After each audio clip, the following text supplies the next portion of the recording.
그렇다면 제일 먼저 우리 천국에 대해서 한번 알아보도록 하겠습니다.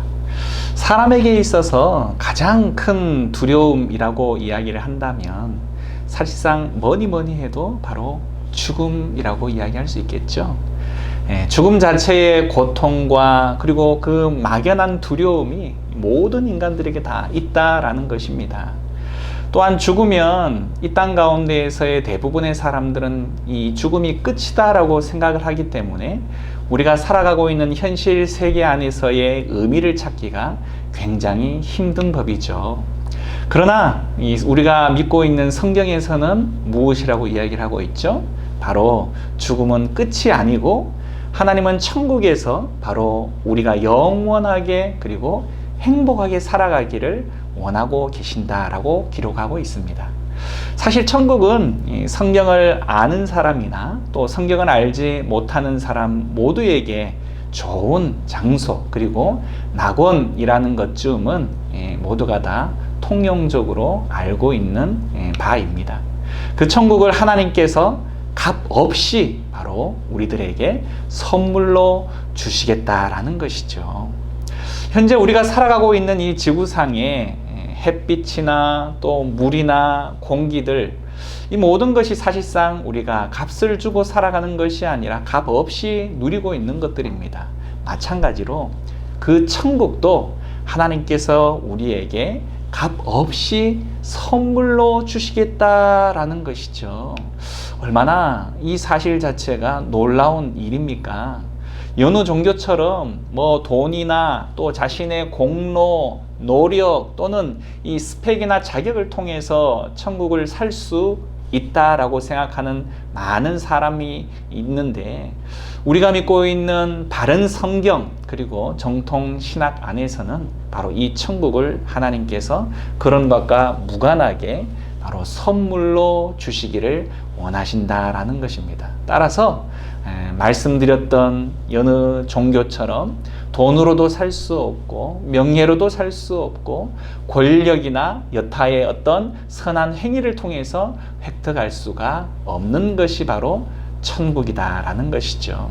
다시 말해서 우리가 일반적으로 알고 있는 어떤 이 선한 내용들을 많이, 착한 일을 많이 한 사람들은 천국 갈 것이다 라고 생각하는 것 자체가 틀린 이야기다라는 것이죠.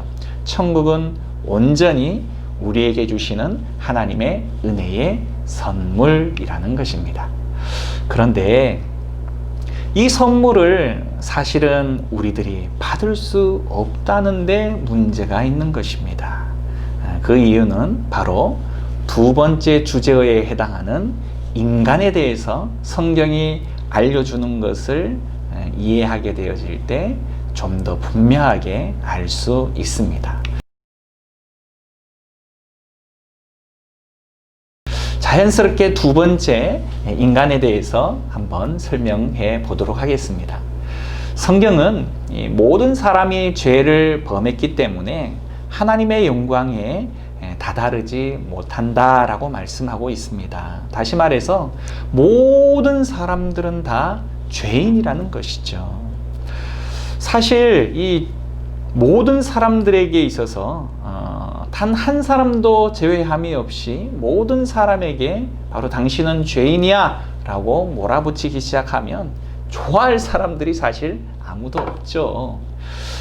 사실 나는 강도짓이나 또는 살인을 한 적도 없고 남에게 해코지한 일이 없는 그런 사람이야. 그런데 나보고 죄인이라고 이야기를 하니 정말 고칼 노릇이네. 당장 내 옆에서 떠나버리세요 라고 말하는 사람들을 우리는 쉽게 만날 수 있으리라 생각이 되어집니다. 그래서 우리가 말하는 이 죄에 대한 내용들을 일반적인 세상 속에서 말하는 그 죄의 기준으로 정리하는 것이 아니라 바로 성경이 말하고 있는 바 죄가 무엇인지를 알아야 하고 그 정의에 따라서 바로 죄를 물어야 할 것이다 라는 것입니다. 그렇다면 성경이 말하는 죄는 뭘까요? 먼저 성경이 말하는 죄는 공통적으로 세상 사람들과 함께 통용되어지는 죄라고 말할 수 있을 법한 내용이 됩니다. 그것은 바로 하지 말아야 할 것을 하는 행위, 다시 말해 강도나 살인이나 도둑질이나 간음, 이런 우리가 하나님을 알지 못하는 사람들 일반 사회 가운데에서도 그것은 죄야 라고 말할 수 있는 바로 그런 내용들이 되어질 수 있겠죠. 이런 부분들은 쉽게 이해할 수 있는 부분이기 때문에 그냥 지나가도록 하겠습니다. 또한 성경은 단순히 하지 말아야 할 것을 하는 것만을 두고 죄라고 이야기하지 않고 그 반대로 해야만 하는데, 마땅히 행해야 하는데 하지 않는 것도 죄로 명명합니다. 어떤 것이 있을 수 있을까요? 부모님을 공경해야 하는데 공경하지 않는 것, 또 이웃을 사랑해야 하는데 사랑하지 않는 것. 자, 여러분, 이웃 사랑이나 또는 부모님을 공경하는 부분에 있어서의 어떤 기준점이 있을 수 있을까요? 어느 정도 하면 부모를 공경하는 것이고, 어느 정도 하지 않으면 부모를 공경하지 않는 것이고, 어느 정도를 하면 이웃을 사랑하는 것이고, 어느 정도를 하면 이웃을 사랑하지 못하는 수준으로 취급받을 수 있을까요?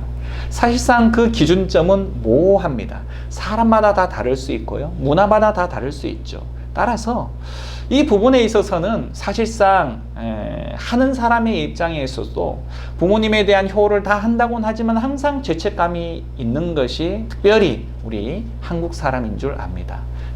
효에 대한 정점이 없다는 것이죠. 그래서 사실상은 부모 공경이나 이웃 사랑에 해당하는 부분에 있어서 만족스럽게 그것을 다 행한다라고 말할 수 있는 사람들은 극히 드물다라는 것입니다. 그 말은 모든 사람들이 사실상 죄를 짓고 있다라고 말할 수도 있다는 것이죠. 이렇듯 성경이 말하는 행위적인 죄에 있어서의 두 가지 부류, 첫 번째는 하지 말아야 할 것을 행하는 사람, 두 번째는 행해야 할 것을 하지 않는 사람. 자, 이 두 가지 범주 안에서 이미 상당수 많은 사람들이, 아니 대다수의 사람들이 죄를 지을 수밖에 없는 형편에 있을 수 있겠죠. 그런데 안타깝게도 성경은 이 두 부류에 해당하는 내용만으로 죄라고 이야기하지 않고 한 가지 더 나아갑니다. 그 내용은 무엇이냐? 지금까지의 내용은 행위, 하느냐 하지 않느냐를 통해서 죄로 명령했지만, 성경은 마음속으로 품는 것조차도 악한 생각도 또 나쁜 생각도 죄다라고 말을 한다는 것이죠. 행위 이전에, 행하기 전에 마음으로 품는 그 근원조차도 성경은 바로 죄로 묻고 있다는 것입니다. 다시 말해서 우리 주일학교 어린 시절 때 불렀던 복음성가 중에 이런 가사의 내용들이 있죠. 미움 다툼 시기 질투 버리고. 네, 맞습니다. 마음속으로 품는 미움, 시기, 질투, 이런 마음속으로만 품었을 뿐인데 이것도 이미 품는 그 자체만으로 죄가 되어진다라는 것입니다. 그렇다면 여러분, 우리가 하루만이라도 얼마나 많이 마음속으로 잘못된 생각과 마음을 품는 경우가 많이 있습니까? 그것은 그리스도인이라고 해도 마찬가지일 수 있겠죠. 그렇다면 사실상 단 하루 안에 한 가지라도 이렇듯 좋지 않은 감정, 좋지 않은 생각을 품지 않은 사람이 있을 수 있을까요? 제가 보기에는 거의 없다라고 볼 수 있을 것입니다. 수시로, 그리고 하루에도 하루가 아니라 1시간 안에도 30분 안에도 1분 안에도 수없이 그런 생각과 마음들이 우리의 생각과 마음을 지나가고 또 일어났다가 사그라지는 일들이 얼마나 많이 있느냐라는 것이죠. 결국은 우리 모두가 뭐라는 거예요? 죄인이라는 것입니다. 그래서 성경은 바로 이러한 죄에 대한 정의를 통해서 이 지구상에 살아가고 있는 모든 사람들이 죄인이다라는 것을 알려주고 있다라는 것입니다. 사실상 이 지구상의 성자라고 추앙받는 이들도 바로 이 죄에서 자유로울 수가 없다는 것이죠. 다시 말해 이런 죄의 조건들 가운데에 글쎄요, 하루에 딱 3번만 죄를 짓는 사람이 있다라고 한번 가정을 해볼까요? 어때요? 여러분들은 얼마나 이 조건들을 가지고 이야기를 하면 죄의 개수를 헤아려 본다면 얼마나 될까요? 100번? 100번도 적은 거죠? 1000번? 그런데 제가 가정을 하듯이 딱 3번만, 하루에 단 3번만 죄를 짓는다. 정말 성자라고 추앙받을 만한 그런 사람일 수 있을 것입니다. 그런데 문제는 요즘 세대가 어떤 시대입니까? 100세 시대 아닙니까?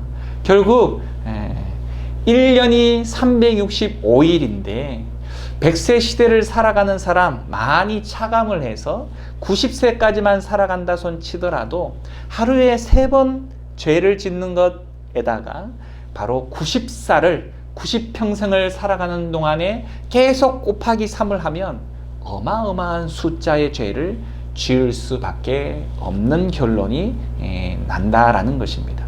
그 사람에게 한 가지도 아니고 100가지도 아니고 1000가지도 아닌 수십만 개의 죄를 짓는 사람에게 당신은 죄 없소 라고 말할 수 있느냐는 것이죠. 결국 이 땅 가운데에 그 어떤 사람도 이 죄에 대해서 자유로울 수 있는 사람은 없다라는 것입니다. 결국은 그만큼 죄가 심각하다라는 것을 성경은 이야기를 하고 있는 것이죠. 그런데요, 성경은요, 초반에 말씀을 드렸던 것처럼 하지 말아야 할 것을 하는 것도 죄요, 행해야 하는데 하지 않는 것도 죄요, 마음으로 품는 악한 생각도 죄. 이미 이 3가지 안에 모든 사람들이 다 속할 수밖에 없는데 성경은 이 수준에서 그치지 않고 한 걸음 더 나아가서 바로 마지막 4번째로 하나님을 하나님으로 섬기지 않는 것. 다시 말해 하나님을 창조주요 구원자로 섬기지 않는 죄에 대한 내용들을 물으신다라는 것입니다. 사실 이 부분에 대해서는 논쟁의 여지가 있을 수 있으리라 생각이 되어집니다. 하나님을 알지 못하는 사람들은 그래서 기독교가 너무 이기적이지 않느냐 이렇게 반론을 제기하기도 하죠. 하지만 제가 한번 일상적인 예를 들어서 하나님의 편에서 이 내용들을 한번 설명을 해 보도록 하겠습니다.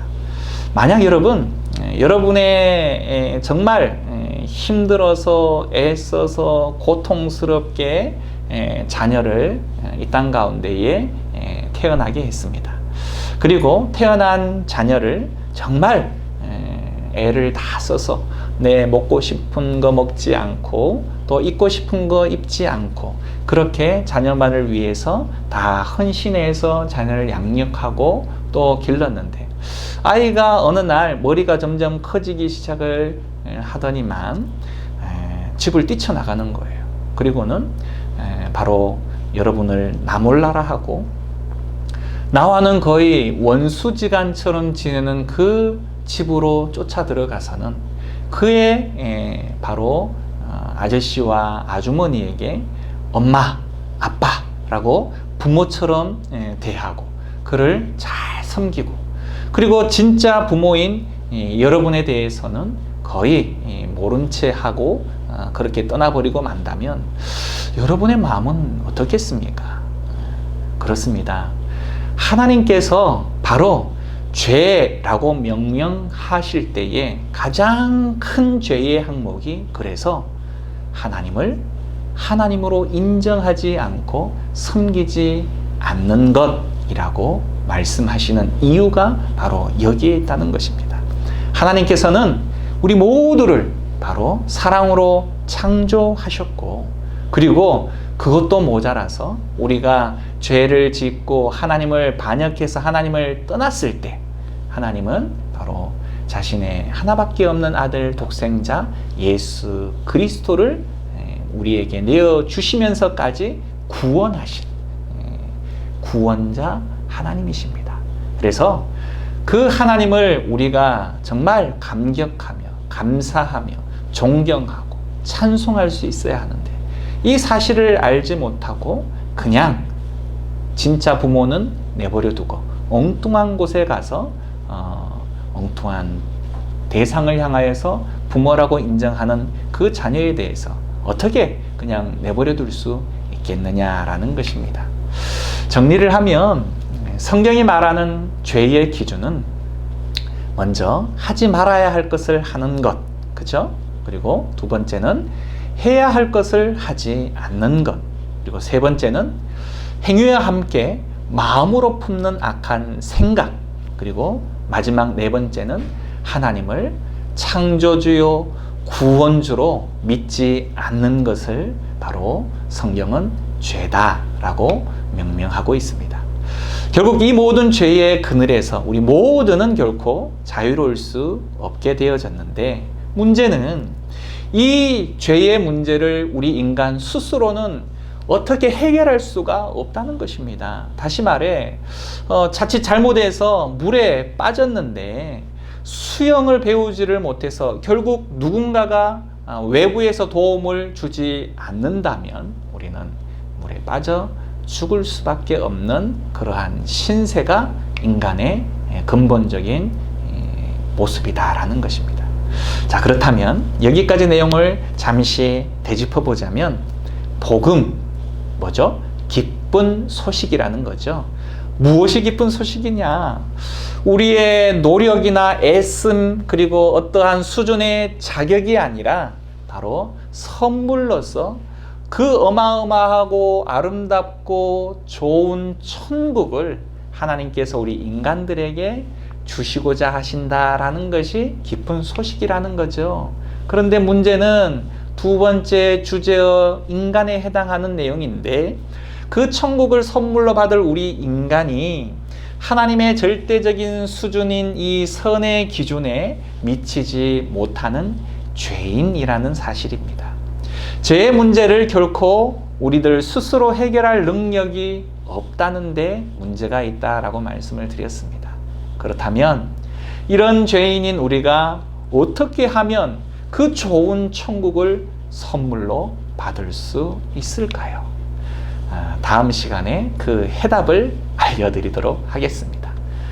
전도, 복음 제시, 그리고 기쁜 소식을 전달하는 것, 오늘 말씀드렸던 두 가지 주제요. 5가지 중에 2가지 주제요. 첫 번째 뭐였죠? 천국, 그리고 그 천국을 받을 대상인 인간, 이렇게 2가지를 먼저 살펴보았습니다.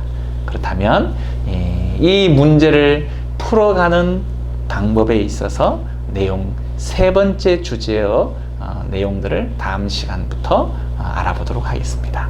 수고 많으셨습니다.